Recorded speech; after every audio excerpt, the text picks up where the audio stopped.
अस्सलाम वालेकुम स्टूडेंट, उम्मीद है कि आप लोग खैरियत से होंगे।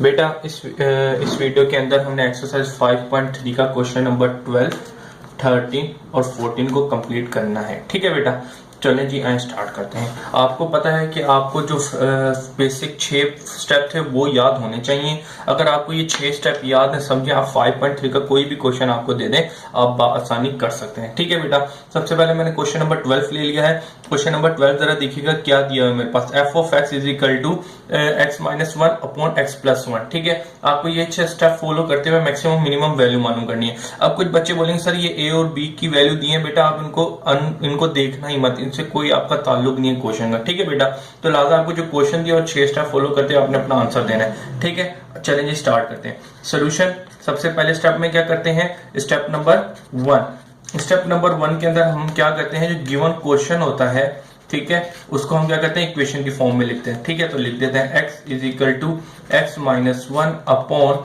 X plus one. ठीक है बेटा, ये सिंपल हम लोगों ने कर दिया। अब इसके बाद क्या करना है, इसको हम इक्वेशन नंबर 1 का नाम दे देते थे। फिर आ जाए स्टेप नंबर 2। ठीक है, स्टेप नंबर 2 के अंदर क्या करना है, स्टेप नंबर 2 के ऊपर हम क्या करते थे, इसके ऊपर फर्स्ट डेरिवेटिव ले लेते थे, फर्स्ट डेरिवेटिव। ठीक है, तो हम जब डेरिवेटिव लगाएंगे इसके ऊपर एफ डैश आ जाएगा और डी ओवर डी एक्स यहाँ पे आ जाएगा। तो आपको पता है यहाँ पे कौन सा फार्मूला लग रहा है, यहाँ पे डिवीजन का फार्मूला लग रहा है, क्योंकि u अपॉन v का फार्मूला है, ऊपर u है और नीचे v है। ठीक है बेटा, तो हम इसको अब सोल्यूशन करते हैं। आपको पता है कि फार्मूले हम सारे चैप्टर नंबर 4 में पढ़ के आए हुए हैं, आपको अच्छी तरीके से याद होंगे, तो अब मैं नहीं लिख रहा, अब डायरेक्ट पुट कर रहा हूं। तो derivative of u multiply by v minus derivative of v x plus one multiply by u x minus v। ठीक है, x minus one divided by v का स्क्वायर। तो v मेरे पास क्या है 1 प्लस एक्स है, तो उसका मैंने होल स्क्वायर कर दिया। ठीक है बेटा, अब इसके ऊपर सिंपल मैंने फार्मूले में पुट कर दिया। डेरिवेटिव लगाएं, x का डेरिवेटिव क्या होगा 1 और इसका डेरिवेटिव क्या होगा माइनस 0 हो जाएगा। ठीक है, इसके बाद आ जाए x प्लस वन ऐसी का ऐसी रहा माइनस, अब डेरिवेटिव इसके पास आ जाए 1 प्लस 0। ठीक है, और multiply by x minus one divided by x plus one का होल स्क्वायर। ठीक है, अब इसको आगे चलते हैं। आपको पता है यहाँ पे मेरे पास 1 में से 0 कम किया तो 0 ही 1 बच जाएगा सिंपल। तो यहाँ पे क्या बचा x प्लस वन माइनस, यहाँ पे अगेन मेरे पास सिर्फ 1 बच जाएगा, 0 के अंदर 1 करूंगा 1 रह गया, और x minus one divided by x plus one का होल स्क्वायर। ठीक है, ये चीज हो गई।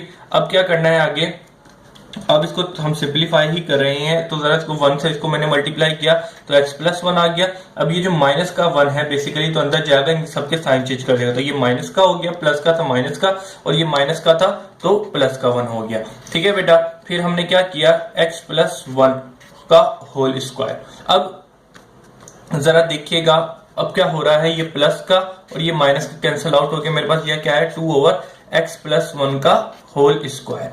तो फर्स्ट डेरिवेटिव जो हम लोगों ने निकाला सिंप्लीफाई करके 2 अपॉन x प्लस वन का होल स्क्वायर। ठीक है, इसको मैं क्या कह देता था इक्वेशन नंबर 2।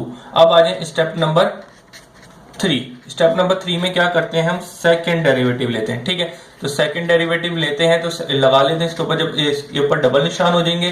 ठीक है, और इसके बाद डेरिवेटिव जो लगेगा मेरा यहाँ पे लगेगा। ठीक है, तो 2 ओवर x प्लस वन का होल स्क्वायर। तो बेटा जरा एक चीज देखिएगा, यहाँ पे स्टेप नंबर 3 में क्या करता हूं, मैं सेकंड डेरिवेटिव लेता हूं, तो लिहाजा ये एक बात है तो डबल बार आ गया और डेरिवेटिव मैंने इसके साथ लगा दिया। ठीक है, अब अगले ये सिंपल था, इसके साथ डी और डी एक्स लगा दिया। अब आपको पता है कि यहाँ पे क्या चीज लग रही है, जो अपोन में लिखा हुआ है मेरे पास x प्लस वन की पावर 2, तो इसको मैं ऊपर ले जाऊं तो x प्लस वन की पावर माइनस 2 हो जाएगी। अब मैं इसके ऊपर डेरिवेटिव लगा सकता हूं, वैसे मैं अपोन में डेरिवेटिव नहीं लगा सकता था। ठीक है, और ना ही यहाँ पे डिवीजन का फार्मूला लगेगा, अपने लिए मुश्किल नहीं बनाइएगा। तो लिहाजा 2 एक कांस्टेंट नंबर है, तो वो मैंने बाहर निकाल दिया, x प्लस वन माइनस 2 आ गया। अब मैं इसके ऊपर डेरिवेटिव लगाऊंगा तो जरा देखिएगा क्या होगा, ये माइनस 2 है नीचे आ जाएगा। ठीक है, और x प्लस वन में से माइनस 1 कर दूंगा तो माइनस 2 में से माइनस 1 करूंगा तो माइनस 3 हो जाएगा। मल्टीप्लाई बाय डेरिवेटिव ऑफ डब्बा, ये चीज आपको याद होगी, x प्लस वन था वो मैंने इससे मल्टीप्लाई कर दिया। तो जरा देखिएगा क्या आया आपके पास, 2 2 ज़ा 4, ये माइनस का 4 हो जाएगा। इसके बाद आपके पास आया x प्लस वन की पावर माइनस 3, और इसके ऊपर डेरिवेटिव लेंगे, x का डेरिवेटिव 1 और x का डेरिवेटिव 1 और प्लस का प्लस 1 का डेरिवेटिव 0 आएगा, क्योंकि कांस्टेंट नंबर है। तो लिहाजा यहाँ पे मेरे पास सिंपल 1 बचा, तो 1 को मैं इससे मल्टीप्लाई करूंगा तो मेरे पास यही चीज आ जाएगी। बस मैंने यहाँ पे क्या करना है, इसको दोबारा ये माइनस का था अपॉन में ले गया, तो मेरे पास x प्लस 1 की पावर क्यूब आ गई। ठीक है बेटा, ये डबल डेरिवेटिव भी हो गया। उम्मीद है कि ये आपको यहाँ तक हमने जो 3 स्टेप करने होते हैं, first derivative, second derivative, question को first derivative, second derivative, third step तक करना होता है। अब इसके बाद आ जाते हैं हम स्टेप नंबर 4 पे।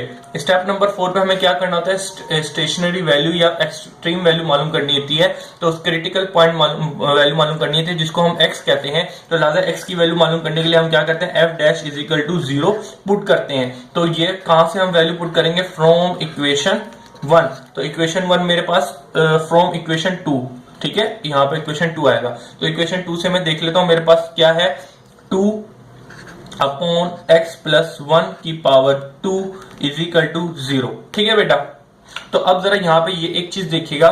चलिए जी बेटा, अब हमने स्टेप नंबर 4 में x की वैल्यू निकालनी है, जिसके लिए f dash is equal to 0 रख देता है। तो x की वैल्यू फ्रॉम इक्वेशन 2 से मैंने निकाली 2 ओवर x प्लस 1 आ गई। ठीक है बेटा, अब जरा यहाँ पे देखिएगा मैं क्या करूंगा, अगर मैं इक्वेशन को उलट दूं, ठीक है, इसको ऊपर ले जाऊं और ये नीचे आ जाएगा 0, तो ये कुछ इस तरह की फॉर्म बन जाएगी, x प्लस 1 की power square is equal to 1 upon 0। मैंने क्या किया, दोनों साइड इनवर्स ले लिया। ठीक है, अब जरा एक बात देखिएगा, यहां पे 1 अपॉन 0 क्या हो गया मेरे पास, 1 अपॉन 0 मेरे पास आता है इन्फिनिटी। अब आपको पता है इन्फिनिटी से जो कुछ भी करो आपके पास इन्फिनिटी आएगा।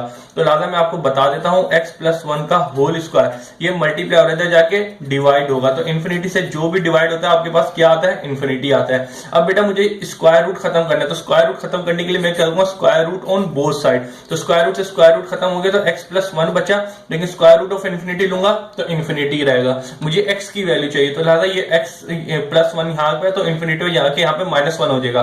तो इन्फिनिटी में से -1 कर देंगे तो मेरे पास इन्फिनिटी ही रहेगा। आपको ये बात पता है कि इन्फिनिटी के अंदर जो कुछ करो, प्लस करो, माइनस करो, स्क्वायर करो, क्यूब करो, इन्फिनिटी के साथ इन्फिनिटी ही आता है आपके साथ। ठीक है बेटा, तो यहाँ पे आपका x की वैल्यू क्या है, इन्फिनिटी। आपको ये चीज याद होनी चाहिए कि जब आपके पास x की वैल्यू इन्फिनिटी आ जाए तो आप क्या लिखेंगे, डज नॉट एग्जिट। ठीक है, इसका आंसर आगे कंटिन्यू हो ही नहीं सकता। तो लिहाजा आपने ये लिख के आगे के जितने भी स्टेप है वो नहीं करने, क्योंकि आपका x की वैल्यू जब इन्फिनिटी आ जाती है तो आप आगे कंटिन्यू नहीं करते। एक्सरसाइज 5.3 का क्वेश्चन नंबर 13 करने जा रहे हैं, जो आपकी बुक के अंदर ये लिखा हुआ है। ठीक है बेटा, तो लिहाजा मैंने ये हूबहू क्वेश्चन जो था वो कॉपी कर लिया, इन चीजों को हमने नहीं फोकस करना। चलें जी, अब आज आपको क्या करना है, मैक्सिमम मिनिमम वैल्यू मालूम करनी है। तो लिहाजा हम ये 6 स्टेप को फॉलो करते हैं। चलें जी, यहाँ स्टार्ट करते हैं सोल्यूशन। स्टेप नंबर 1 के अंदर हम क्या करते हैं, स्टेप नंबर 1 में जो हमें गिवन क्वेश्चन होता है उसको हम इक्वेशन नंबर 1 का नाम देते हैं, बस और कुछ भी नहीं करते। इतना आसान सा काम था जो हम लोगों ने करना था, -x। ठीक है बेटा, तो इसको मैं क्या कह देता हूं, इक्वेशन नंबर 1। अब स्टेप नंबर 2 के अंदर क्या करते हैं, स्टेप नंबर 2 के अंदर हम लोग फर्स्ट डेरिवेटिव ले लेते हैं, फर्स्ट डेरिवेटिव। ठीक है, तो फर्स्ट डेरिवेटिव लेने के लिए इसके ऊपर f डैश आ जाएगा। अब जब डेरिवेटिव साइन 2 के ऊपर जब मैं लगाऊंगा तो बेटा आपको पता है कि साइन का डेरिवेटिव क्या होता है, कोस 2x हो जाएगा। ठीक है, लेकिन आपको पता है यहाँ से x से बढ़ के वैल्यू है, तो लिहाजा डेरिवेटिव ऑफ जो एंगल होता है वो मल्टीप्लाई करूंगा तो 2x आ जाएगा। ठीक है, और मल्टीप्लाई बाय साइन x का डेरिवेटिव, x का डेरिवेटिव क्या होगा, 1। ठीक है बेटा, बस इसको सिंप्लीफाई कर ले, तो यहाँ पे जरा डेरिवेटिव लेगा 2, x का डेरिवेटिव 1 होगा, 2 सिंपल बचेगा, तो 2 में मल्टीप्लाई करूंगा तो 2 cos 2x आपके पास आ जाएगा और -1। ठीक है बेटा, ये आपने फर्स्ट डेरिवेटिव निकाली, तो फर्स्ट डेरिवेटिव को हम क्या कहते थे, इक्वेशन नंबर 2 का नाम दे देते। स्टेप नंबर 3 पे आ जाए। स्टेप नंबर 3 पे हम क्या करते थे, सेकंड डेरिवेटिव लेते थे। ठीक है, तो सेकंड डेरिवेटिव लगा लेता हूं, तो सेकंड डेरिवेटिव को इसके ऊपर डबल निशान आ जाएगा, इज इक्वल टू, जब डेरिवेटिव लगाएं 2 एक कांस्टेंट नंबर है वो तो साइड पे आ जाएगा। ठीक है, cos का डेरिवेटिव क्या है, माइनस sin। ठीक है, तो 2 sin 2x हो जाएगा। अब अगेन यहाँ पे भी 2x है, तो ये डेरिवेटिव मल्टीप्लाई करूंगा, तो लिहाजा यहाँ पे भी मेरे पास जब 2x का डेरिवेटिव लूंगा तो मेरे पास सिंपल 2 आएगा। ठीक है, और इसके बाद -x जब 1 का डेरिवेटिव लूंगा वो मेरे पास एक 0 नंबर आएगा। ठीक है, तो लिहाजा अब आपको पता है कि 2 to the 4 हो जाएगा, माइनस का sin 2x। ठीक है, और ये 0 खत्म हो जाएगा, तो डबल डेरिवेटिव भी आपका निकल के आ गया, और इसको हम क्या नाम दे देते हैं, इक्वेशन नंबर 3 का नाम दे देते थे। अब आ जाए स्टेप नंबर 4। स्टेप नंबर 4 पे हमने क्या करना होता था, x की वैल्यू मालूम करनी होती है। ठीक है, तो लिख देते हैं step number 4, we find x value, जिसको हम स्टेशनरी वैल्यू भी कहते हैं, क्रिटिकल पॉइंट भी कहते हैं, एक्सट्रीम वैल्यू भी कहते हैं। ठीक है, तो लिहाजा x की वैल्यू मालूम करने के लिए हम क्या करते हैं, f of dash is equal to 0 put करते हैं। तो ये कहां से वैल्यू पुट करेंगे, फ्रॉम इक्वेशन 2। इक्वेशन 2 से एफ डैश की वैल्यू आएगी, तो वो क्या है मेरे पास 2 cos 2x minus 1 is equal to 0। ठीक है, अब आपको पता है x की वैल्यू निकालने, बस आगे पीछे करके से अपना काम निकाल लेना है। ये माइनस का इधर जाके प्लस का, 2 मल्टीप्लाई हो रहा है इधर जाके डिवाइड का। ठीक है बेटा, अब यहाँ पे क्या उम्मीद है कि ये चीज आपके समझ आ गई होगी। तो बेटा यहाँ से कोस है तो कोस इनवर्स ले जरा, 2x is equal to cos inverse 1/2। ठीक है बेटा, अब ये जरा वैल्यू निकालते हैं हम कैलकुलेटर के अंदर, तो जरा देखिएगा कोस इनवर्स 1/2। ठीक है बेटा, तो 1/2 कितना है, 60 एंगल आया आपके पास। ठीक है, तो आप यहाँ पे लिख दिएगा ये जो आया 60 डिग्री आया, लेकिन आपको पता है आपको रेडियन के अंदर लेके चलना होता है, तो लिहाजा 16 जो बराबर होता है रेडियन में, वो हमारे पास बराबर होता है π/3 के। ठीक है बेटा, π/3 के बराबर होता है 60।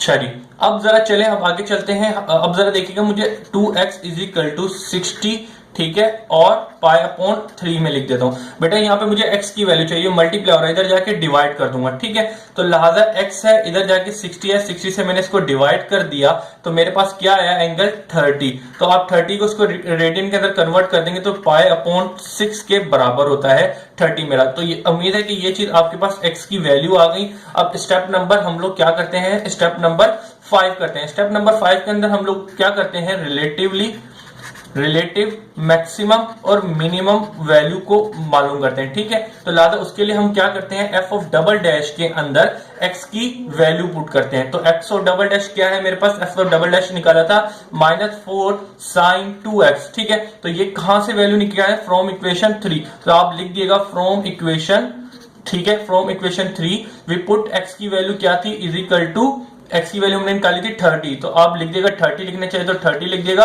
क्योंकि अक्सर बच्चों के कैलकुलेटर क्या होते हैं, डिग्री के अंदर ही होते हैं। तो आप यहाँ पे शो जरूर कर दिएगा रेडियन का एंगल, लेकिन आप डिग्री में कैलकुलेटर के अंदर पुट करके अपना आंसर दीजिएगा 4 sin 2 मल्टीप्लाई बाय 30 एंगल। ठीक है बेटा, तो इसको आगे कंटिन्यू करता हूं मैं इस पेज पे।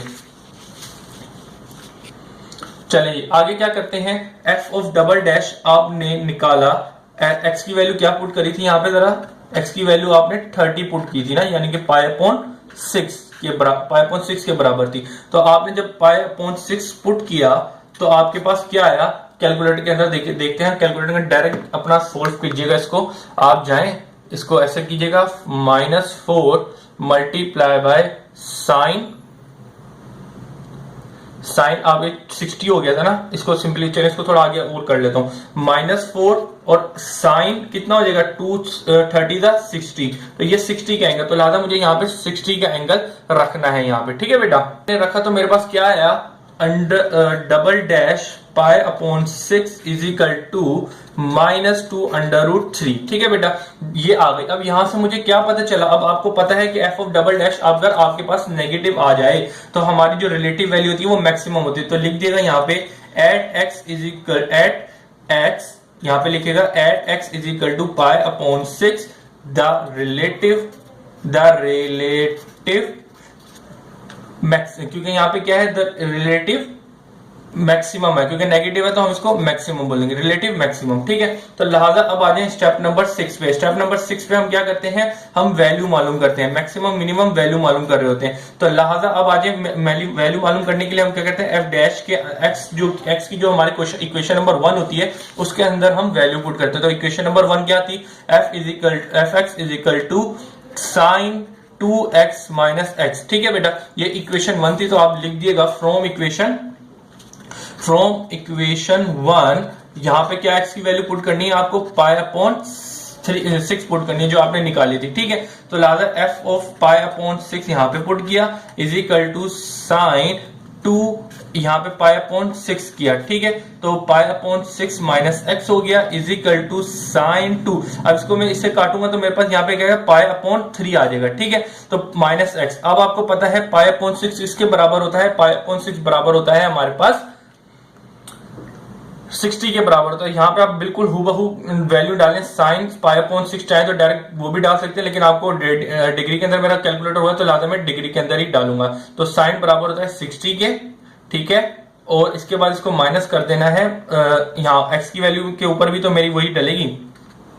ये कितना है मेरे पास, ये मेरे पास है √3/2, ठीक है, और माइनस π/3, π/6 आया, ठीक है बेटा। अब सिंपल आपने इसका एलसीएम लेने, एलसीएम लेने का तरीका ये है कि जो बड़ी वैल्यू उसको नीचे लिख दें, 6 बड़ा है, उसके बाद यहाँ पे जाएगा तो 3√3 बचा माइनस π, ठीक है बेटा। जो आपका वैल्यू आई, ठीक है, π/6 की, वो मेरे पास आई 3√3 माइनस π/6, ठीक है बेटा। That your required answer. उम्मीद है ये चीज आपके समझ आ गई होगी। तो आपने जो लिखना है वो इस तरह लिखना है, एट x, ठीक है, at x is equal to π/6, ठीक है, if the function of x is given क्या थी, मैक्सिमम वैल्यू थी। तो गिवन मैक्सिमम वैल्यू क्या निकाली आपने, 3√3 माइनस π/6, ठीक है बेटा। इस तरीके से आपने अपना फाइनल आंसर लिखना है।